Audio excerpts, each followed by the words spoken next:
Shalom. This is the Bible in Your Life Tanakh Project, and my name is Shane. And today is day 5 of week 25, and we'll be reading the book of Nahum, chapters 1 to 3, from the Names of God Bible. Let's dive in. Nahum chapter 1, Nahum's vision. This is a revelation from the Lord about Nineveh.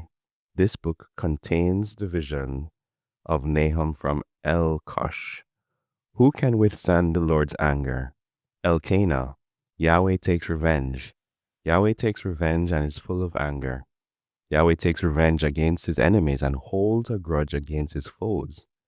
Yahweh is patient and has great strength. Yahweh will never let the guilty go unpunished. Raging winds and storms mark his path, and clouds are the dust from his feet.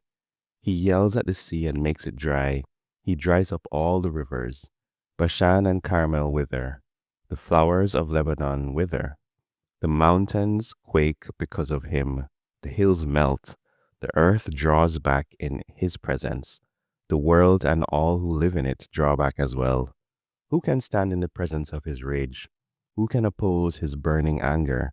He pours out his rage like fire and smashes the rocky cliffs. Why does Nineveh oppose the Lord? Yahweh is good. He is a fortress in the day of trouble. He knows those who seek shelter in him. He'll put an end to Nineveh with a devastating flood. He'll pursue his enemies with darkness. What do you think about Yahweh? He is the one who will bring Nineveh to an end. The trouble will never happen again. The people of Nineveh will be like tangled thorns and like people drunk on their own drink. They'll be completely burned up like very dry straw. From you, Nineveh, a person who plans evil against Yahweh sets out. His advice is wicked. Nineveh will fall. This is what Yahweh says. Though the people of Nineveh are physically fit and many in number, they will be cut down and die. Though I have humbled you, Judah, I will not humble you again.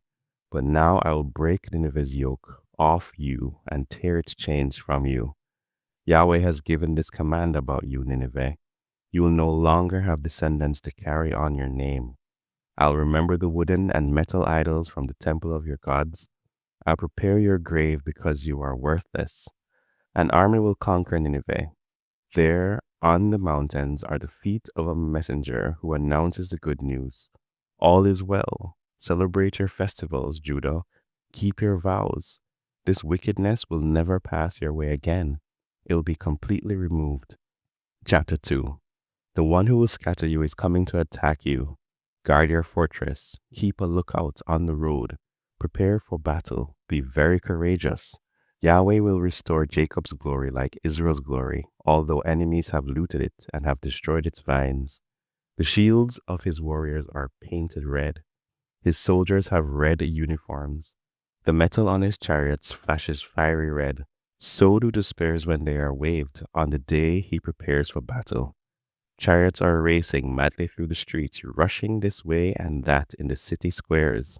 They look like torches, like lightning, as they dart about. He remembers his best fighting men. They stumble over themselves as they march. They hurry to Nineveh's wall. The shield has been set up for the battering ram. The gates of the rivers are open, and the palace melts away. Nineveh's treasures will be taken. Yahweh has determined it will be stripped. It will be carried away. Its young women will be mourning like doves as they beat their breasts. Nineveh was like a pool of water from its first day on, but now its people are fleeing. Stop, stop. But no one turns around. Steal the silver, steal the gold. There's no end to what is stored here. Everything a person could ever want. Nineveh is destroyed, deserted, demolished. Hearts are melting. Knees are knocking. Every stomach becomes upset. Every face turns pale. Nineveh will be destroyed. Where is the lion's den, that feeding place for young lions? Where are the lion, the lioness, and the lion cub who moved out with no one to terrify them? The lion tore its prey to pieces to feed its cubs. It strangled the prey for its mates. It used to fill its caves with torn carcasses and its den with torn flesh. I am against you, Nineveh, declares Yahweh Sebaoth. I will send your chariots up in smoke, and a sword will kill your young lions. I'll remove your prey from the earth, and no one will ever hear the voice of your messengers again. Chapter 3. Nineveh's punishment for sin. How horrible it will be for that city of bloody violence. It is completely full of lies and stolen goods, never without victims. The sound of the whip, the sound of rattling wheels, horses gallop, chariots bounce along, horses charge, swords flash, spears glitter, many are killed, dead bodies pile up. There's no end to the corpses. People trip over corpses because of Nineveh's constant prostitution. This very charming mistress of evil magic. She used to sell nations her prostitution and people her evil magic. I'm against you, Nineveh, declares Yahweh Sebaoth.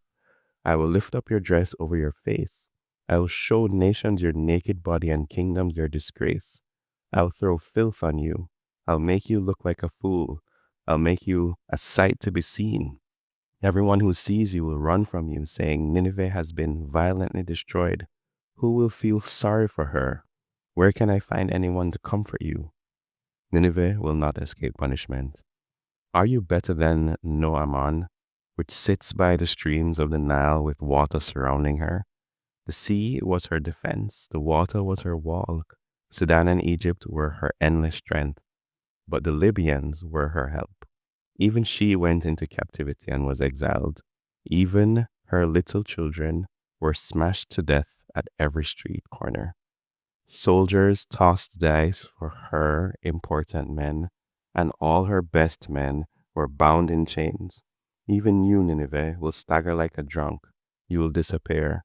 Even you will look for a fortress to escape from the enemy.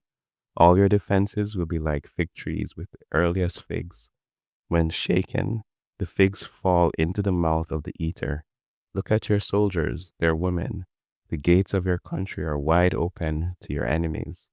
Fire has destroyed the bars of your gates. Nineveh's strength will not save her. Store water for the siege. Strengthen your defense. Step into the clay pits and trample the clay. Grab the brick mold. Fire will consume you there. A sword will cut you down. It will consume you like locusts. Multiply like locusts. Multiply like hungry locusts. You have produced more businessmen than there are stars in the sky. They are like locusts that attack and then fly away. Your officers are like locusts, and your scribes are like swarms of locusts that settle on the fences when it is cold. The sun rises, and they scatter in every direction. No one knows where they have gone. Your shepherds, king of Assyria, have fallen into a deep sleep. Your best fighting men are at rest. Your people are scattered on the mountains, and there is no one to gather them. There is no relief for your collapse. Your wound is fatal. All who hear the news about you will clap their hands. Who hasn't suffered from your endless evil? This is the word of the Lord. Amen.